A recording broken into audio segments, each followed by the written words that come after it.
অনেক মানুষ টাকার জন্য নিজের জীবন ঝুঁকিতে ফেলে, কিন্তু আপনি কি এমন কাউকে দেখেছেন যে শুধু একটি বাজি জেতার জন্য নিজের জীবনের 15টি বছর একটি ঘরে বন্দি থাকতে রাজি হয়ে যায়? আজকের গল্পটি এমনই এক অবিশ্বাস্য বাজির গল্প। একটি বাজি যা ধীরে ধীরে বদলে দিয়েছিল দুটি মানুষের জীবন। এটি অ্যান্টন চেকভের বিখ্যাত গল্প দ্য বেট। এক শীতের সন্ধ্যায় এক ধনী ব্যাংকার তার বাড়িতে একটি জাঁকজমকপূর্ণ পার্টির আয়োজন করেছিলেন।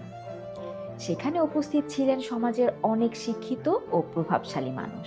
আলোচনা চলছিল বিভিন্ন বিষয় নিয়ে। একসময় কথাবার্তা এসে থামলো একটি বিতর্কিত প্রশ্নে: মৃত্যুদণ্ড বেশি মানবিক নাকি যাবজ্জীবন কারাদণ্ড? উপস্থিত অনেকেই নিজেদের মতামত দিতে শুরু করলেন। কেউ বললেন মৃত্যুদণ্ড নিষ্ঠুর, আবার কেউ বললেন সারা জীবন বন্দী হয়ে বেঁচে থাকাও এক ধরনের ধীর মৃত্যু। ব্যাংকার আত্মবিশ্বাসের সঙ্গে বললেন, আমার মতে মৃত্যুদণ্ডই ভালো, এক মুহূর্তে সব শেষ হয়ে যায়। কিন্তু যাবজ্জীবন কারাদণ্ড একজন মানুষকে প্রতিদিন একটু একটু করে মেরে ফেলে।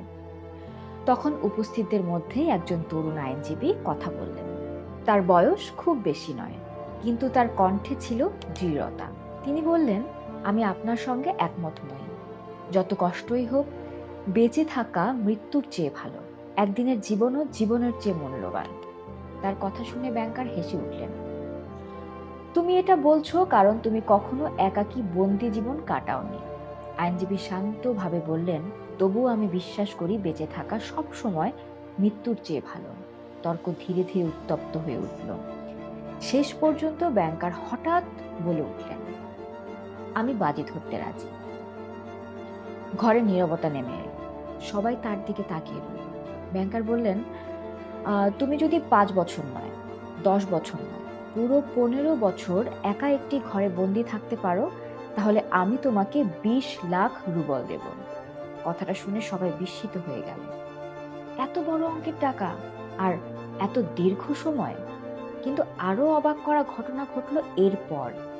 তরুণ আইনজীবী বললেন, আমি রাজি। ঘরে উপস্থিত সবাই হতবাক।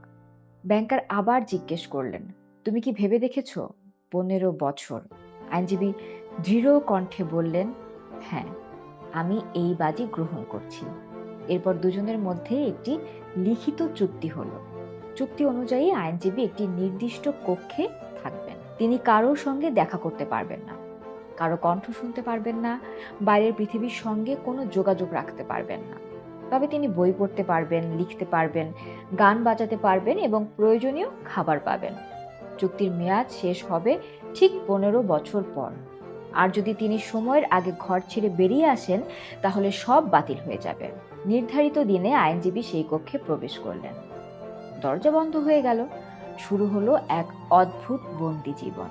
প্রথম কয়েকদিন তার কাছে বিষয়টি খুব সহজ মনে হচ্ছিল, কিন্তু দিন যখন সপ্তাহে, সপ্তাহ যখন মাসে পরিণত হলো, তখন একাকিত্ব ধীরে ধীরে তার জীবনের সবচেয়ে বড় শত্রু হয়ে উঠতে লাগলো। কিন্তু কেউ তখনও জানতো না, এই বন্দিত্বের ভেতরেই তিনি এমন কিছু খুঁজে পাবেন যা পৃথিবীর কোনো অর্থ দিয়ে কেনা সম্ভব নয়। সেটা কি? জানতে হলে দেখতে হবে পরের পর্ব।